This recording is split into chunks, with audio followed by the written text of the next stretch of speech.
In the Republican National Convention taking place right now in Milwaukee. Tens of thousands of people have descended on the city. Former rivals of Donald Trump, now the official Republican nominee for president, are speaking tonight. KTLA's Chip Yost with us live from Milwaukee to start us off this hour. Chip.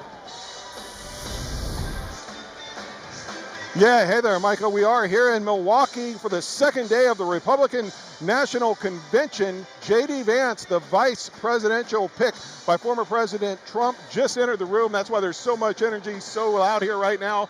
He was announced that he was walking in, came into a big round of applause on a night where we have a lot of big speakers. One of the big speakers, the Speaker of the House, Mike Johnson, who spoke just a little bit ago. They have a very different vision for what America should become. They want to tear down those foundations and remold us into some sort of borderless, lawless, Marxist, socialist utopia. We're here to say, not on our watch.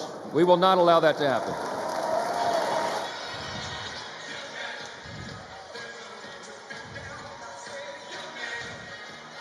Now, yesterday on the first night of the convention, Donald Trump was here, made an appearance just 2 days after being shot during that attempted assassination attempt in Pennsylvania. You see in the video he has the white bandage on his right ear. He was with J.D. Vance last night. They got a big round of applause last night as well. That's when it was announced yesterday that Vance would indeed be his running mate for this election. Now, we've been talking to some delegates about what's going on here this weekend. Were they surprised that the convention went forward after what happened over the weekend? Here's the response we got from one delegate from Southern California.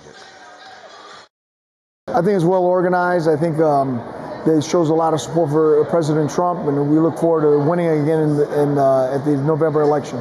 Were you surprised they went forward with it after that? Yes, of course. This gave everybody more of an impetus to show up and a reason why to show up.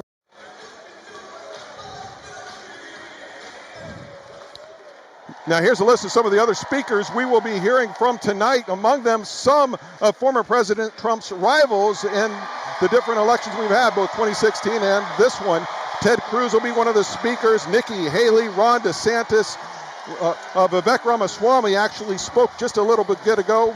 Marco Rubio and also Laura Trump, the sister-in-law, or the daughter-in-law. And let's go, actually, guys, let's take the live shot if we could. Former President Trump walking into the building right now as we speak. Let's see if we can see him here. If we can see him here, we're trying to get a shot of him. You see former President Trump just waved his fist, still has that bandage on his right ear, getting a big round of applause, looking up to some of the folks. Actually, he's looking up to where J.D. Vance is sitting, his vice presidential pick, pointing up to the crowd up there. So a big moment. Former President Trump making his way into the convention for the second day in a row, again, just days after that attempted assassination in Pennsylvania that caught his right ear, caused some blood on his face. We saw in that picture where he said, fight, fight, fight, and there he is right there, the former president greeting the crowd. Let's be quiet and listen to the crowd for a moment.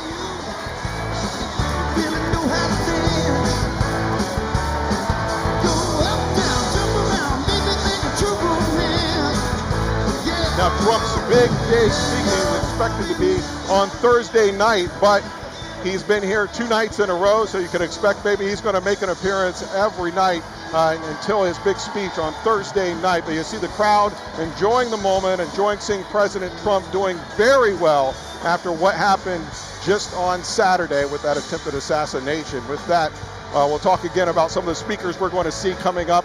We just showed you the list of some of them. One interesting thing, I just talked to a delegate from Ohio. Remember, his pick is Senator J.D. Vance from Ohio.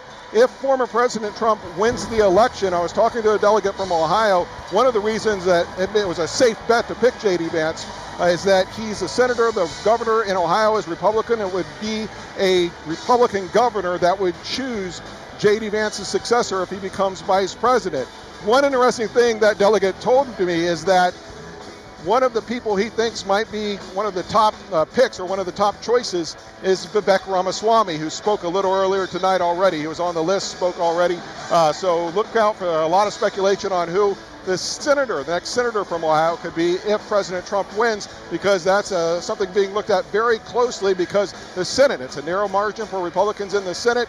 If they get not only the seat that the candidate that Trump endorsed, but then they also get to replace Vance with another Republican, that'll definitely help their efforts to try to retake the Senate. For now, reporting live here at the Republican National Convention in Milwaukee, where former President Trump has joined his vice presidential pick, J.D. Vance, in the stands. We'll send it back to you. All right, Chip Yost with us from Milwaukee. Stick with KTLA 5 for continuing coverage of the 2024 Republican National Convention. We have special coverage at 7 p.m. throughout the week.